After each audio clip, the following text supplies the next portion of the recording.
بسم الله الرحمن الرحيم اللهم اغسلني فيه من الذنوب وطهرني فيه من العيوب وامتحن قلبي فيه بالتقوى القلوب يا مقيل أثرات المذنبين. Bismillahirrahmanirrahim və bihi nəstəin. Xoş gördük, hörmətli izləyicilər. Artıq mübarək Ramazan ayının 23-cü günündəyik. İnşallah bu gün də mübarək Ramazan ayının bugünkü gününün duasını oxuyub, tərcümə edib və bəzi nöqtələrini siz əzizlərin diqqətinə çatdıracaq inşallah. Bugün Allahdan istəyirik. Bismillahirrahmanirrahim. Allahumma ğsilni fihi minəl zunub və tahhirni fihi minəl uyub. وامتحن قلبي فيه بتقوى القلوب يا مقيل أثرات المذنبين. İlahi, günahlarımı yu, eyiblərimi ört və qəlbimə təqva ilə qurtuluş ver. Ey günahkarların tövbəsini qəbul edən. Birinci nöqtədə Allahdan istəyirik ki, ilahi, günahlarımı bağışla, günahlarımı yu. Baxın, Allahdan istəyirik ki, günahlarımız yuyulsun. Əgər biz hər hansısa bir yerə dəvət olunsaq, məsələn, bir qonaqlığa dəvət olunsaq, ora getməzdən öncə özümüzü təmizləyirik, libasımızı təmizləyirik ki, ütülü olsun, təmiz olsun. Məsələn, bədənimizdən ya libasımızdan xoşagəlməz iylər gəlməsin. Ümumiyyətlə, özümüzə diqqət edirik ki, məsələn, təmiz gedək bu məclisə, bu ziyafətə. Allah Taala bu mübarək Ramazan ayını özünə ziyafət ayı qərar vermişdir. Ki, Həzrət Rəsul Əkrəm sallallahu aleyhi və səlləm Şabaniyyə xutbəsində belə bir cümləsi var ki, buyurur, bu ay Allahın ziyafət ayıdır və siz o ziyafət ayına dəvət olunmuşsunuz. Yəni, biz başqa bir məclislərə gedəndə özümüzü pak edirik, təmiz edirik, özümüzə diqqət edirik, gedirik və Allahın ziyafətinə gedəndə də gərək özümüzü bütün mənəvi çirkinliklərdən pak eləyək tövbə vasitəsilə, sonra Allahın ziyafətinə daxil olaq, gedək. Bəs Allahın ziyafətinə, Allahın huzuruna getmək üçün gərək insan pak ola və pak olmaq üçün də tövbə etmək lazımdır. Ona görə Allahdan istəyirik ki, ilahi bizim günahlarımızı yu, bizi pak qərar ver. İkinci isə buyurur, وَتَحِرْنِ فِيهِ مِنَ الْعُيُوبِ. İlahi, bizi, məni bütün eyiblərimi ört. Yəni, mənim bütün eyiblərimi ört. Eyib, yəni mənəvi eyiblərdən söhbət gedir. Yəni, eyib təkəbbür bir eyibdir, qeybət bir eyibdir, riya bir eyibdir və bu kimi eyiblər. Hədisdə gəlib ki,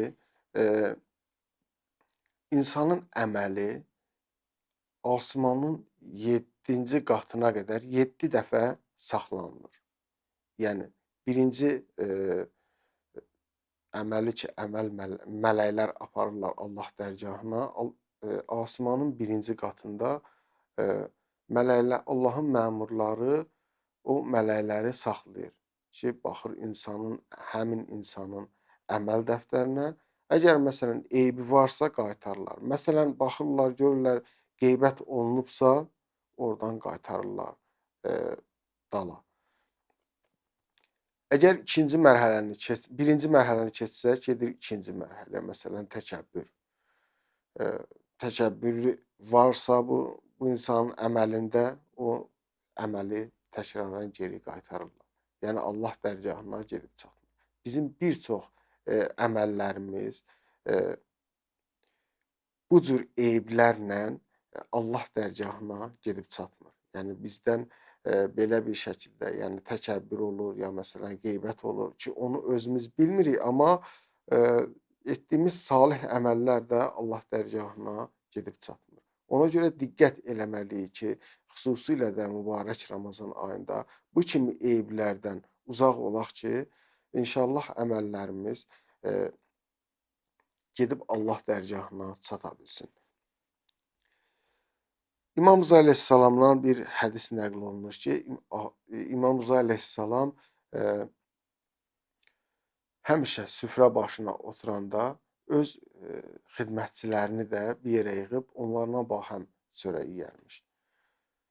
Bir gün yaxın dostlarından biri gəlib etiraz edir ki, buyurur ki, ağacan, sən imamsan, sən yaraşmaz da sənə məsələn gəlib fəqirlərlə oturub çörək yeyirsən. Sən məsələn ayrı otur çörəyi, onlara da çörək ver. Amma ayrı olsun da səndən. Bir yerdə olma. İmam Rza əleyhissalam cavabında çox ciddi şəkildə verir və buyurur ki, sakit ol. Biz hamımız Həzrəti Adəm əleyhissalamın övladlarıyıq. Yəni bizim heç bir fərqimiz yoxdur. Fərq yalnız təqvalı insanlardadır. İnsanların fərqi onların təqvasındadır. Yəni hər kəsin nə qədər çox təqvası varsa, o Allah dərgahında o qədər əziz və şərəf. Ayə-i kərimədə bəyan olduğu kimi buyurur Bismillahirrahmanirrahim. İnnə əkrəməkum indəllahi ətqakum. Sizin Allah dərgahında ən üstününüz təqvalılardır. İlahi, qəlbimə təqva ilə qurtuluş ver. Baxın, təqva sözünü qısa şəkildə və başa düşəcəyimiz şəkildə bəyan eləyək.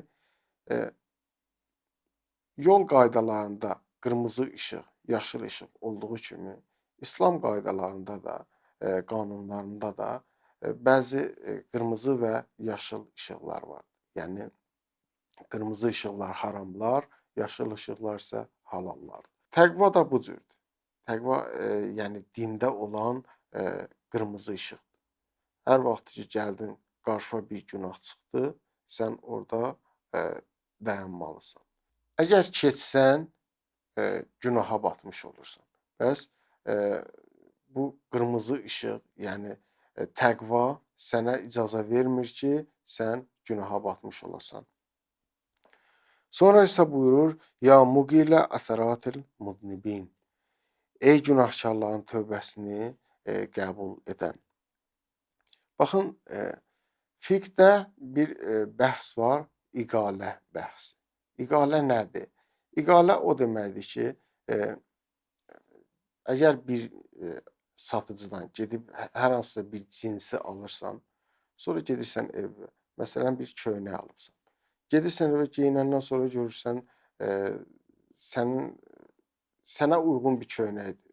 Gətirib o köynəyi satıcıya qaytarırsan. Şəriətdə müstəhəbdir ki, yəni o satıcı köynəyi qaytarsın. Əlbəttə, əgər eybi yoxdursa. Yəni, tərəf gedib o köynəyə nəsə zərər vurmayıbsa, olduğu kimi gətirib qaytarsa, müstəhəbdir ki, onu qaytarsın. Buna deyilir iqalə. Bəs biz ki, Allahdan istəyirik, ya muqiləl əsəratil mudnibin, bunu demək istəyirik ki, ilahi, öz mərhəmətinlə bizim günahlarımızı müft bağışla. Bəli, hörmətli izləyicilər, artıq bugünkü günün söhbəti sona çatdı. İnşallah gələn görüşlərdə görüşənə qədər. Vəssalamu aleykum və rəhmətullah.